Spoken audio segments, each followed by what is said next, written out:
সকাল কিন্তু সবার ভালো লাগে, তাই না? আমারও সুন্দর সকাল দেখতে অনেক ভালো লাগে।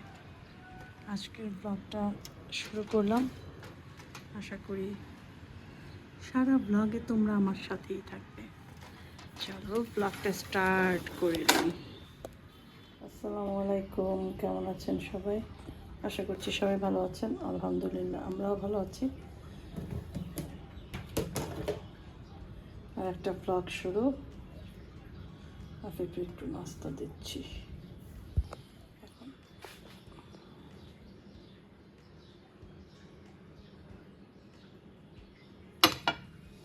আফিফ ইদানিং পোস্ট ডিম খেতে চায় না। 2 দিন পোস্ট দিয়েছিলাম, আসলে পছন্দ করে না, তারপর আমি দিয়েছিলাম। কিন্তু সে প্রায় 6 মাস 7 মাস যাবত সে ডিম, বয়েল ডিম পছন্দ করে। মানে বয়েল ডিম দিয়ে কিছু দিলে পছন্দ করে। আমাকে বলে যে আমাকে দিও না, পোস্ট ডিম দিও না, তারপরে দিও না।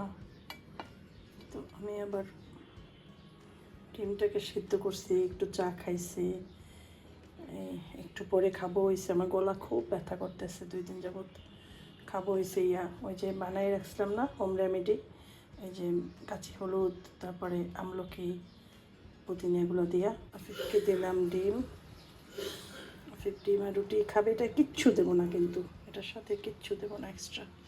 এই বাস, এটাই হচ্ছে আফিফের খাবার।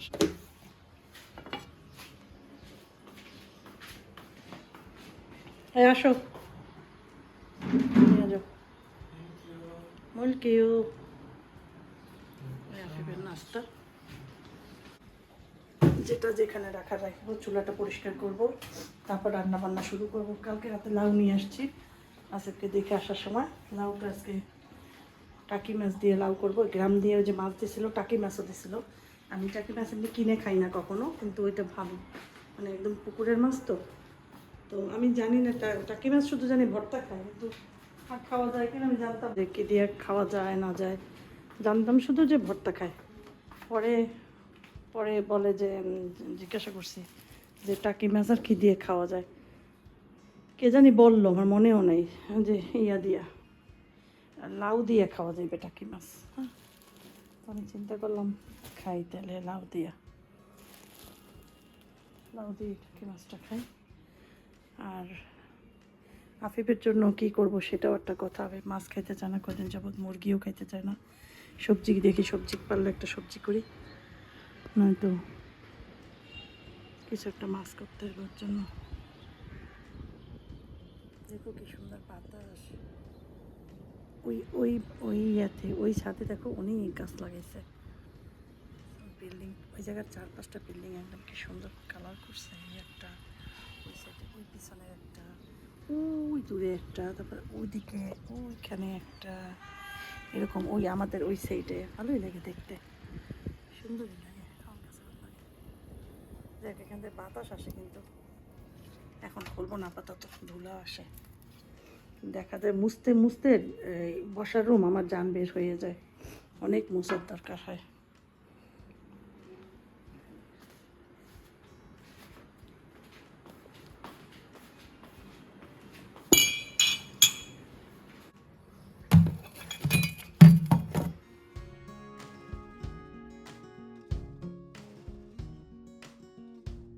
ভিতরে এত ব্যথা করে এক সাইডে, আমি জানি না। আর 2-1 দিন দেখবো, তারপর তো ডাক্তার দেখাইতে হইবে। হ্যাঁ, এত ব্যথা করে, তো আমি চিন্তা করলাম এইটাও একটু খাই, দেখি ব্যথাটা একটু হয় কিনা। ঘটনা হচ্ছে কি, ব্যথাটা তরমুজ খাইছিলাম ঠান্ডা। আমার যতদূর মনে পড়ে যে তরমুজ খাওয়ার জন্যই হয়েছে। তরমুজ খাইছিলাম, সেখান থেকেই একদম অবস্থা আমার খারাপ। রাতে যখন ঘুমাইছি, ঘুমের ভিতরে বারবার উঠে গেছি। যখনই আসে না, আমরা ঘুমের ভিতরে কিন্তু একটু ঢোক গেলি, যখনই ঢোকটা গেলতে নিই তখন এত ব্যথা করে ঘুম ভেঙে যায়। বিসমিল্লাহ, আল্লাহ শিফা দিয়া দিও। সব কিছু মোটামুটি রেডি করছি। এই লাউ দিয়া টাকি মাছ দিয়ে রান্না করব, এইটা ভাজি করব, পেঁয়াজ কাটছি। এতদিন আমি টেনশন মুক্তভাবে পার করেছি, বেশ অনেক দিন। মানে অনেক মাস, কিন্তু এখন আমি আবার টেনশনে পড়ে যাচ্ছি। আশফাকের দাদা দাদু রিয়াদ থেকে চলে আসতেছে, এই জন্য আজকে আমি মানে কালকে যেহেতু তারা রওনা দিবে, আজকে মনটা খুবই খারাপ। বলি যে হারে, আশফাকের জন্য তো আমার কোনো টেনশন ছিল না। মামা মামি যথেষ্ট আদর করতো আশফাককে। আশফাকের দাদা দাদু মানে আমার শাশুড়ির ভাইয়ের বউ। তো অনেক আগে মামা মামি রিয়াদেই ছিল, পরবর্তীতে তারা কানাডায় চলে যায়, ওখানে সিটিজেন হয়। তারপরে আবার মামা চাকরি নিয়ে রিয়াদে আবার আসে, মামা যেহেতু ইঞ্জিনিয়ার। তারপরে মামা রিয়াদে এসে অনেক দিন মানে থাকে, এরপর তো আমরা আবার বাংলাদেশে চলে আসি। এরপর যখন আশফাক যায় তখন প্রথম আশফাক আলাদা থাকলেও পরে মামার কাছেই থাকে। তো মামা যথেষ্ট আশফাককে আদর করতো, আশফাককে ভালোবাসতো, আর মামিও যথেষ্ট টেক কেয়ার করতো। মামি তো অন্যরকম একটা মানুষ, মামির সাথে আসলে কারোর সাথে তুলনা করাই যায় না। যথেষ্ট ভালোবেসেছে আমার ছেলেকে, যথেষ্ট। আমার ছেলে সারাক্ষণ তাদের এত তারিফ করতো, বলে মা দাদা দাদু এইটা করে ওইটা করে আমার জন্য। মানে আমি মানে ওই জিনিসগুলো আসলে আমি অনেক মিস করবো। আর আমি আশফাকের জন্য এখন থেকে আমার টেনশন দ্বিগুণ হয়ে গেল, সবসময় টেনশনেই থাকবো। দোয়া করবে সবাই যাতে আমার আশফাক ওখানে যেভাবেই থাকুক না কেন ভালো থাকে, সুস্থ শরীরে থাকে। টেনশনের জন্য আসলে কিছুই ভালো লাগছিল না। যাই হোক, লাউ রান্না শেষ, ধনিয়া পাতা দিয়েছি, এখানে একটু চা বসিয়েছি, যেহেতু গলাটার ভিতরে এখনও ব্যথা করছে। চাল ধুয়ে রেখেছি, একটু পরে বসাবো। যাই হোক, ভাতও রান্না হয়ে গেছে আমার। এইটা ভিজিয়ে রাখছিলাম, এটা কতক্ষণ ভিজিয়ে রাখছি মনে করো 15 মিনিট গরম পানির ভিতরে। তারপর চিপে ভালো করে 12-13টা ওয়াশ করছি, এবার চিপে এখনো পানি আছে, দেখছো? এটা দিয়া লাউ ভাজি করবো, ওই যে লাউ। এটা সুরাবু বললো যে মুখটা ইয়ে আছে, এই সয়াবড়ি আমি বলছি আছে, বলে লাউ ভাজিতে দিও, তো ওই জন্য নিলাম, মজা হবে। তারপরে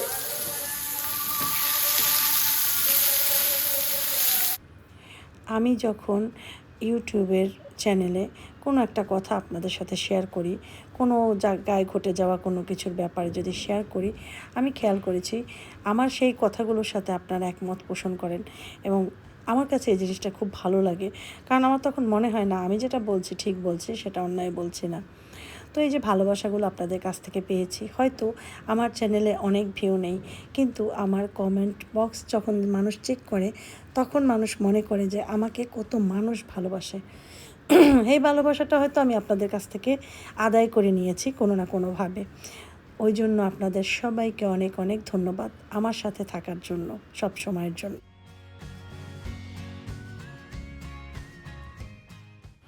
এই সয়াবিনের বড়িতে প্রচুর পরিমাণ প্রোটিন, খেতেও মজা লাগে, তবে রান্নার প্রসেস জানতে হবে। আর এটা ওয়াশ করার প্রসেসটা প্রচুর ওয়াশ করতে হবে, গরম পানি দিয়ে প্রথমে, তারপর ঠান্ডা পানি দিয়ে, কিন্তু বারবার চিপড়ে খেতে যেমন মজা, আর সবজির সাথে খুব ভাল লাগে। বাঁধাকপি বলো, এইভাবে ভাজি বলো, আমি কয়েকটা জিনিস দেখিয়েছিলাম, এভাবে করে খেতে পারো, টেস্ট পাবে অনেক।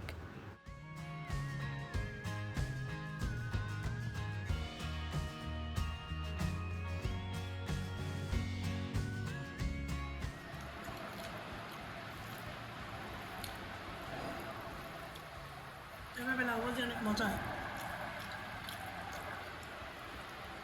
আমাদের সয়া শেষ হয়ে গেছে, অনেক রাগ প্যাকেট দিতে বলবা, ঠিক আছে?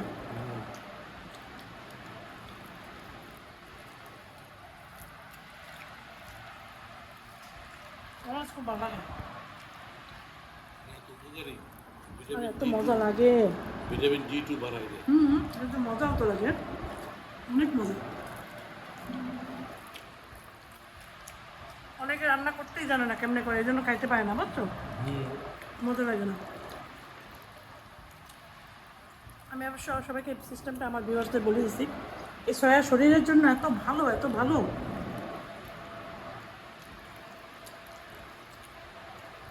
মাঝে মাঝে খাওয়া উচিত।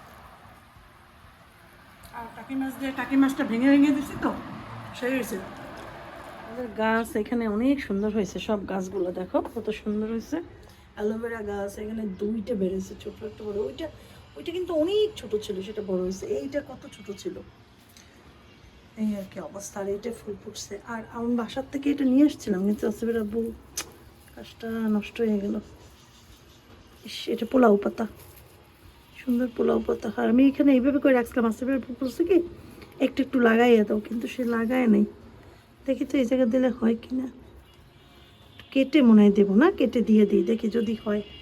আর এই গাছটা কত বড় ছিল, সব পাতা ঝরে টরে একদম এরকম হয়ে গেছে। এইটা ডাল মনে হয় এখানে লাগাইছে নাকি, এখানে আবার সুন্দর করে হয়েছে না, ভালো লাগে। আর জায়গাটা দেখতে ভালো লাগে, অনেক বেশি লাগে না। এই পাশেরটা ওই পাশে সরাই দেবো, তাহলে জায়গাটা একটু ফাঁকা হবে। চা বানাইছি আমার জন্য, আসিফের আব্বুর জন্য। নাও, বিস্কুটটা দিয়ে চা খাবো। আফিফ, চকলেটের কুকিজটা খুব মজা, এই কুকিজটা খুব মজা, খাবে?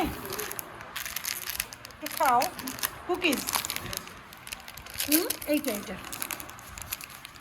একটু বক্সটাও নিয়ে আসো, একটা বক্স রেখে আসছি, নিয়ে আসো। সব তো খাওয়াবে না, রেখে দিই। কভারটা নিচে, আস্তে আস্তে আস্তে ভেঙে যাবে। ব্যাস, খেয়ে দেখো, মজা তো অনেক মজা, আমার সবচেয়ে বেস্ট। এত মশমশা, এত কসকসা। এই যে এইটা না,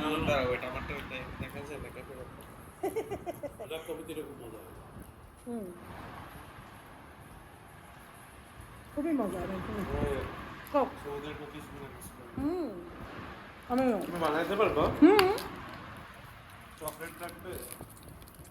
চকলেট চিপসগুলো পাওয়া যায় কিন্তু কেক কেক কেক ডেকোরের দোকানে। চিপস দিয়ে দিও না, তুমি ডাইরেক্ট চকলেট কেটে না, এই চিপসটাও কিনতে পাওয়া যায়, এটা দিতে হয়। এটা না দিলে ভালো লাগবে না, ওই কুকিজটা। এটা রিয়াদে বসে আমি 12 বছর আগে বানিয়েছিলাম, পিকচার তুলে রেখেছিলাম, একটু শেয়ার করলাম। বড় বড় কুকিজ বানায় না, ওইটা। কয়লা পাওয়া যায় কোথায়? কয়লা কেন? বাজার রোড।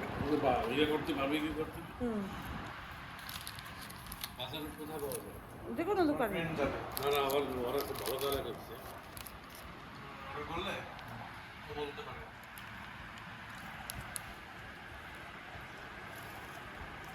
তিনটা বিস্কুট, বেশি না। চা খাবো এখন। আসো।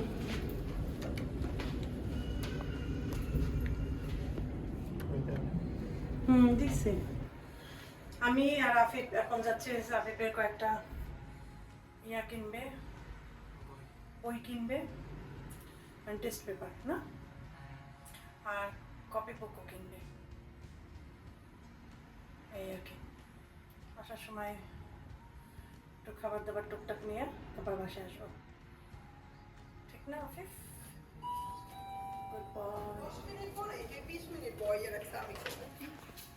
বৃষ্টি হয়েছে বাইরে, এরকম কেমন জানটা শব্দ হইতেছে, একটা মনে হইতেছে বৃষ্টি হইতেছে। ও না, ওই যে একটা রিক্সা আছে, দেখা যায় কিনা। ও মানুষ বসা, পেপসি নাই, আছে? ও আছে।